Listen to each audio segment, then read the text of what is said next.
kelompok 2 akan mempresentasikan materi kami yang berjudul Fungsi Pengorganisasian. Sebelum kami memulai presentasi, izinkan kami untuk memperkenalkan diri terlebih dahulu. Perkenalkan, saya Nur Aida Rahmawati dengan NIM 12. Perkenalkan, nama saya Abdul Farid dengan NIM 24. Perkenalkan, nama saya Huzaimah Farhantika dengan NIM 027. Perkenalkan, nama saya Maudi Alia Putri dengan NIM 39. Yang pertama ada pengertian pengorganisasian.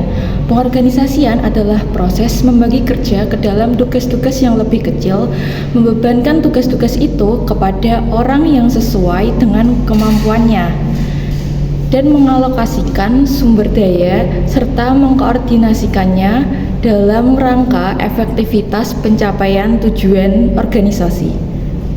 Oke, selanjutnya perancangan organisasi.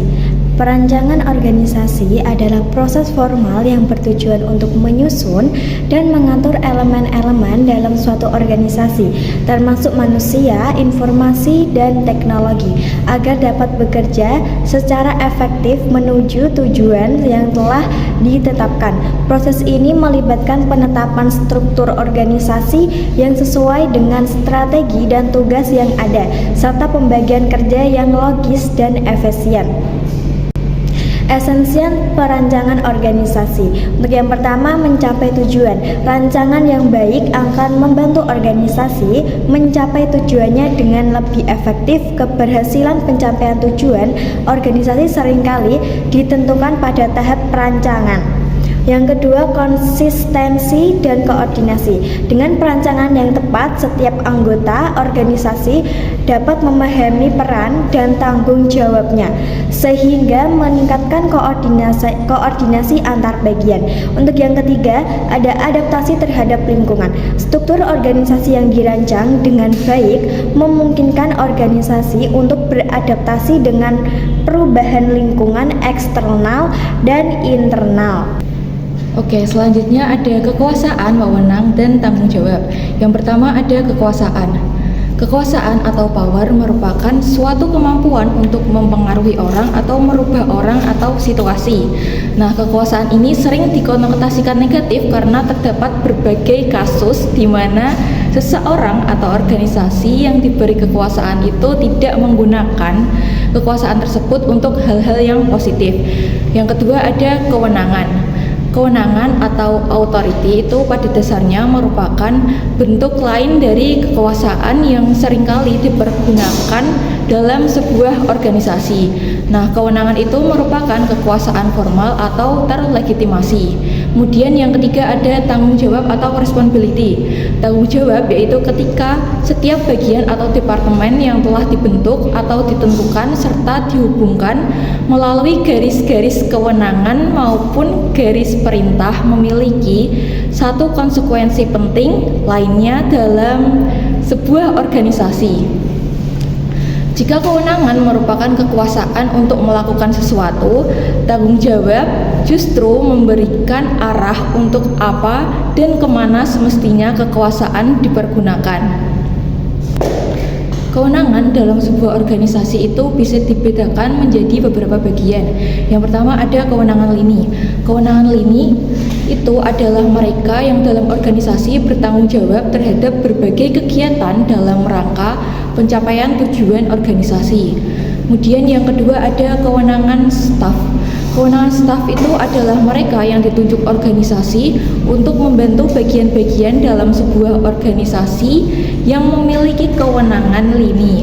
Oleh karena itu, mereka yang memiliki kewenangan staf adalah mereka yang membantu organisasi dalam pencapaian tujuannya, hanya saja dengan cara tidak langsung. Kemudian yang ketiga ada kewenangan fungsional. Kewenangan fungsional atau functional authority adalah mereka yang berada dalam bagian tertentu di organisasi. Mereka memiliki kewenangan lini maupun staf, namun juga dikarenakan tugasnya diberi kewenangan untuk melakukan kontrol atau koordinasi dengan bagian lainnya. Selanjutnya, faktor yang mendasari adanya kekuasaan itu terdapat 5 faktor. Yang pertama yaitu reward power. Reward power adalah kekuasaan yang muncul sebagai akibat dari seseorang yang posisinya itu memungkinkan dirinya untuk memberikan penghargaan terhadap orang-orang yang berada di bawahnya. Yang kedua ada coercive power. Nah, kekuasaan ini itu merupakan kekuasaan seseorang untuk memberikan hukuman atas kinerja yang buruk yang ditunjukkan oleh SDM atau tenaga kerja dalam sebuah organisasi. Yang ketiga ada legitimate power. Nah, legitimate power atau kekuasaan yang sah itu adalah kekuasaan yang muncul sebagai akibat dari suatu legitimasi tertentu. Misalnya, ketika seseorang yang diangkat menjadi pimpinan, secara otomatis ia memiliki semacam kekuasaan yang sah atau terlegitimasi. Yang keempat ada expert power.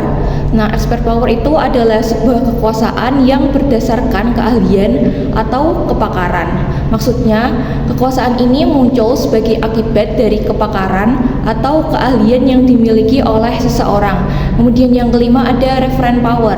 Referent power adalah kekuasaan yang muncul akibat adanya karakteristik yang diharapkan oleh seseorang atau sekelompok orang terhadap seseorang yang memiliki pengaruh terhadap seseorang atau sekelompok orang tersebut. Selanjutnya adalah daerah wewenang manajemen. Daerah wewenang manajemen adalah ruang lingkup kekuasaan dan tanggung jawab yang dimiliki manajer untuk membuat keputusan dan mengelola sumber daya. Dengan